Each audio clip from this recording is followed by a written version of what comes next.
Hey everyone, in this video we will talk about input-output organization. So we'll learn about peripheral devices, we'll learn about input-output interface, and then we'll talk about asynchronous data transfer.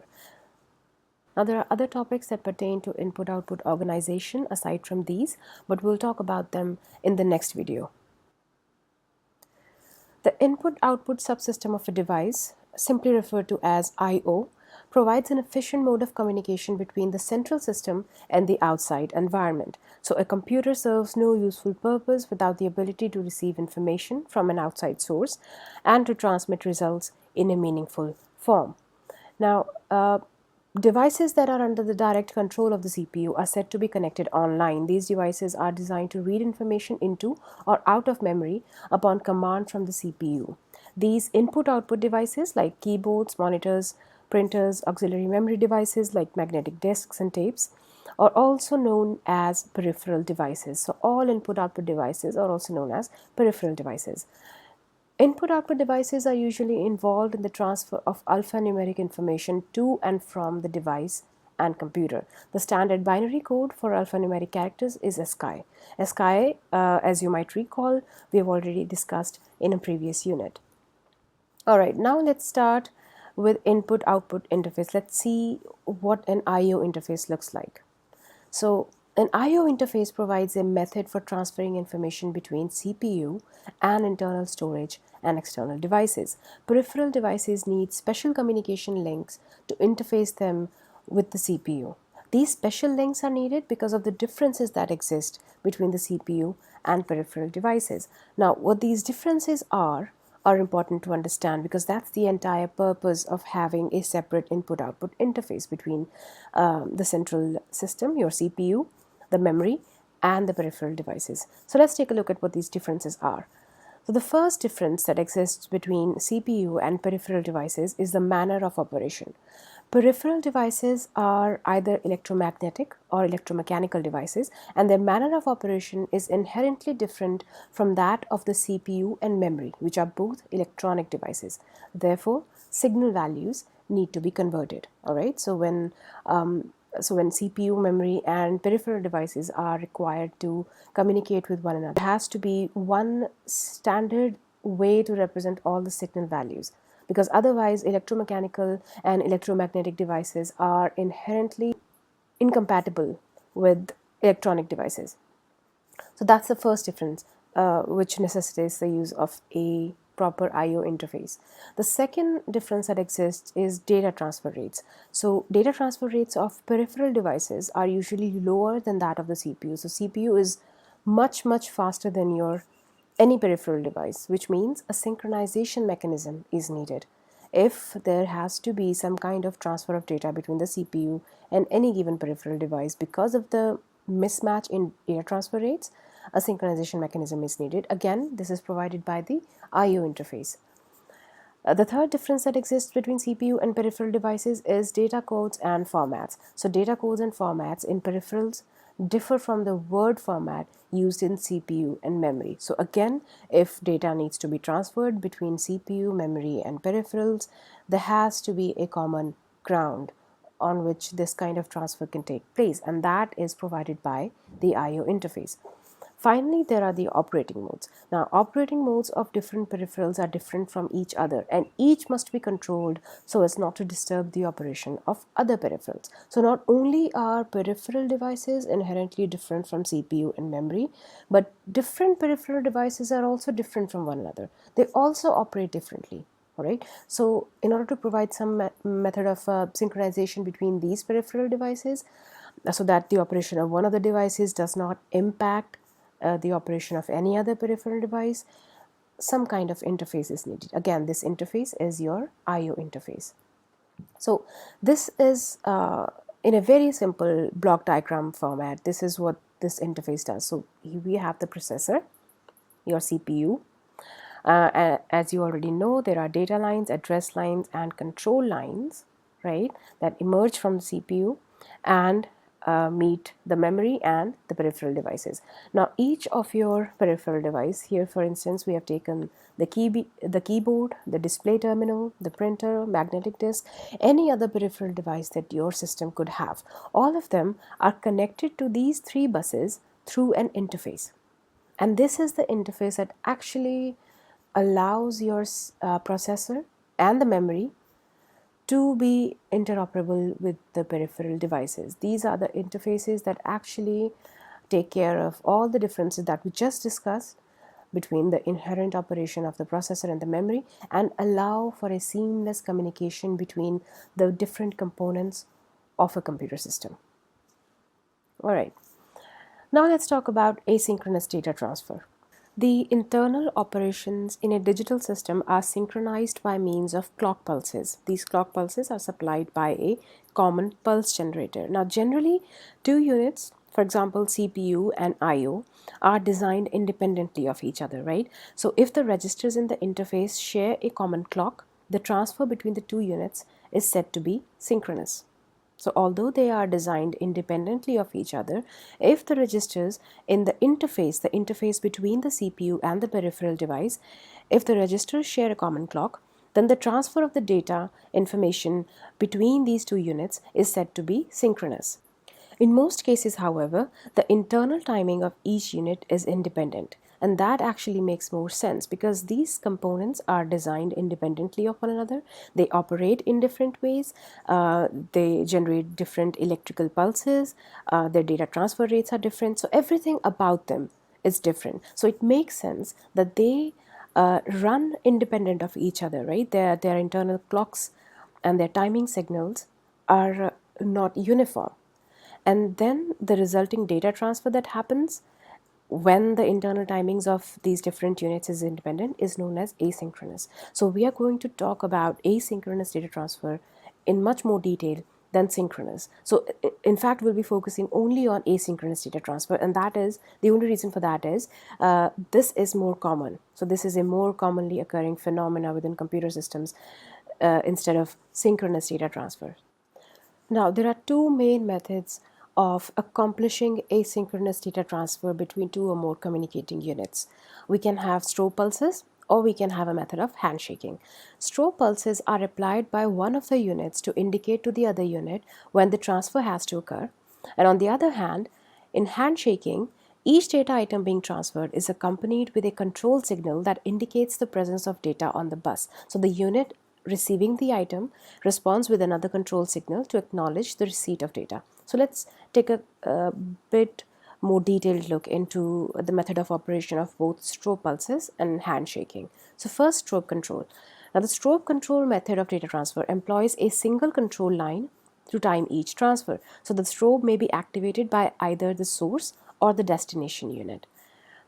This is what a strobe initiated data transfer looks like, and this is what a destination initiated strobe transfer looks like. So what happens here is, say we have two units. This is the source, this is the one who's going to send the data, and this is the destination unit. This is the one that's going to receive the data. All right. So we have a data bus between the source and the destination unit, and we have an additional control line known as the strobe control line. So this is the strobe control line.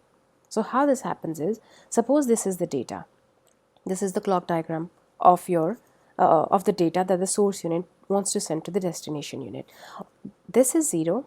With this clock pulse, the data becomes 1. That means from this to this, we have a valid data. So you'll see here, the source unit sends out two signals, the data and the strobe.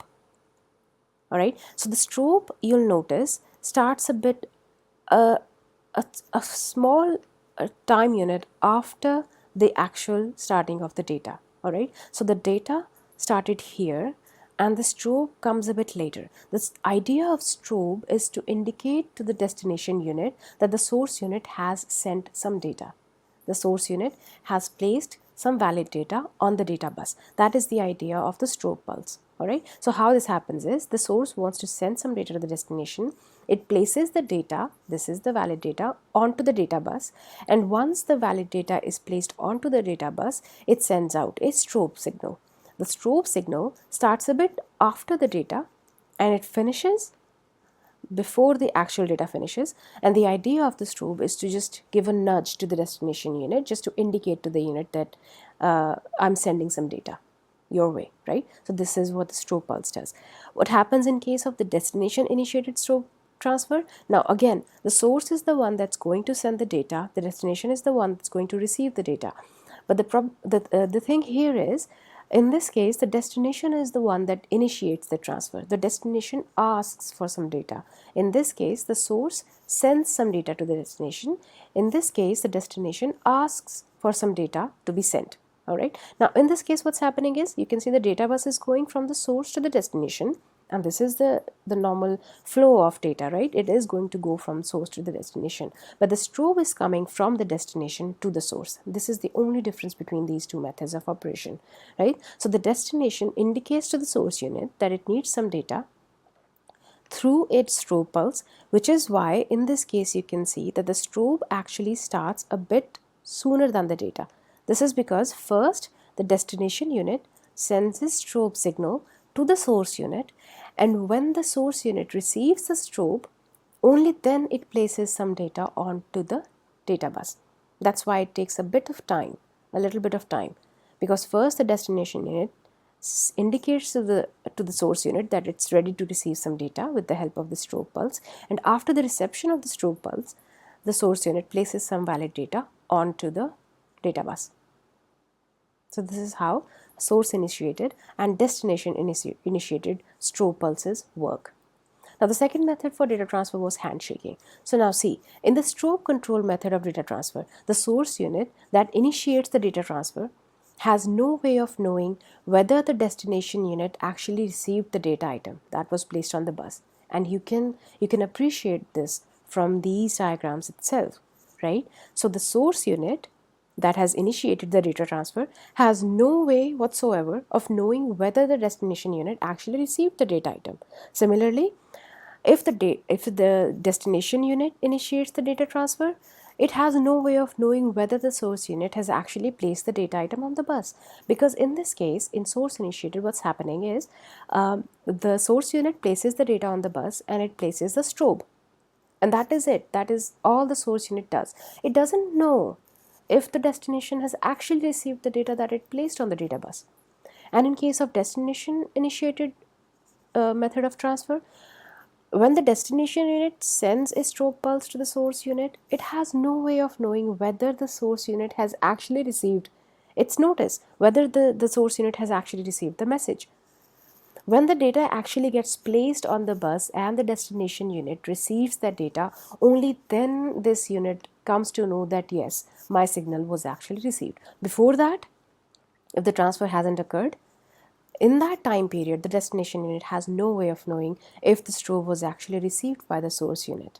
All right, and this is disadvantageous because in order to allow seamless communication between the sender and the receiver, there has to be a foolproof method of acknowledgements. There has to be a way of knowing whether the other unit is actually receiving your data or whether the other unit has received the strobe pulse. All right, now this problem is solved by the handshaking method. So the handshaking method solves this problem by introducing a second control signal that provides a reply to the unit that initiates the transfer. A reply to the unit that initiates the transfer. So this is what, again, in handshaking also we have source initiated transfer and we have destination initiated transfer. This is the diagrammatical representation of source initiated transfer using the handshaking mechanism. So in the block diagram form, let's see what's happening. This is a source unit, this is the destination unit. The data bus goes from source to destination. This is pretty standard. The data valid line, there is an additional line to indicate that the data is valid, right? And then the destination unit, which is the one who's receiving the data, is sending an acknowledgement back to the source unit that yes, I have received the data that you placed on the data bus.